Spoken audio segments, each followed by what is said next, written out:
सपने तो हर कोई देखता है, लेकिन कुछ लोग सपनों को हकीकत में बदलने की हदें पार कर जाते हैं। भोपाल के परिवहन विभाग में एक मामूली कांस्टेबल के पद से शुरू हुआ सफर जब करोड़ों की दौलत और आलीशान जिंदगी तक पहुंचा तो सवाल उठने लाजमी थे। जी हाँ, हम बात कर रहे हैं फरार आरोपी सौरभ शर्मा की, जो अब ईडी, इनकम टैक्स और लोकायुक्त जैसी बड़ी एजेंसियों के निशाने पर है। सवाल सिर्फ ये नहीं है एक साधारण कांस्टेबल ने इतनी संपत्ति कैसे जुटा ली, बल्कि यह भी है कि क्या इस खेल में कुछ बड़े चेहरे भी शामिल हैं। शर्मा की लग्जरी लाइफस्टाइल और आस पड़ोस में चल रही कानाफूसी ने अधिकारियों का ध्यान आकर्षित कर दिया और आखिरकार 19 दिसंबर को लोकायुक्त ने उनके घर पहली रेड मारी। यह तो बस शुरुआत थी। जब इनकम टैक्स ने उनके बिजनेस पार्टनर चेतन सिंह गौर की कार से 52 किलो सोना और 11 करोड़ रुपए की नकदी बरामद किए, तब मामला और गहराता गया।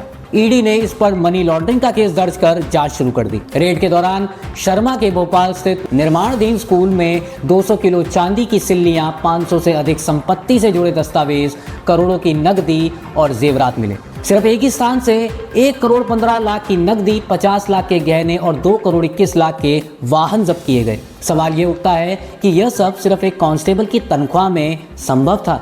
सौरभ शर्मा की कहानी भी दिलचस्प है। एक जेल में तैनात डॉक्टर का बेटा, जिसने पहले ग्वालियर में एक डांस और फिटनेस क्लब खोला था, पिता की मौत के बाद 2016 में संवेदनशील नियुक्ति के तहत परिवहन विभाग में कांस्टेबल बना। लेकिन असली खेल तब शुरू हुआ जब उसे 47 में से 23 परिवहन चेक पोस्ट की जिम्मेदारी दी गई। यहाँ से पैसा इकट्ठा कर उसे ऊपर तक पहुँचाने का खेल शुरू किया। वर्ष 2019 में उसे फ्लाइंग स्क्वाड में भेजा गया और 2020 में मालवान निर्माण के चेक पोस्ट का चार्ज मिला।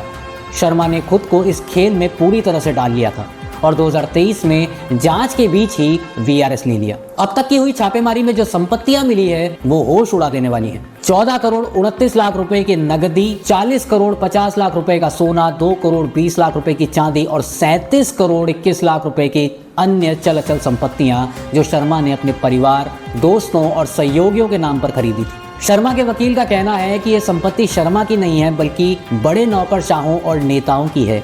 यानी शर्मा महज एक मोहरा था और असली खिलाड़ी पर्दे के पीछे है। शर्मा ने खुद सरकार को एक पत्र लिखा है जिसमें उसने खुद और अपने परिवार की सुरक्षा की मांग की है। खबरों के मुताबिक शर्मा 23 दिसंबर 2024 को दुबई से भारत लौटा और तब से लगातार अपना ठिकाना बदल रहा है। पुलिस का कहना है कि वह जल्द ही गिरफ्त में होगा। लेकिन सवाल यह है कि क्या उसे पकड़ना इतना आसान है या फिर वह भी उन कई मामलों की तरह रहस्य बनकर रह जाएगा जैसे पहले कई मामले और रहस्य बने। इस कहानी के कई सवाल हैं।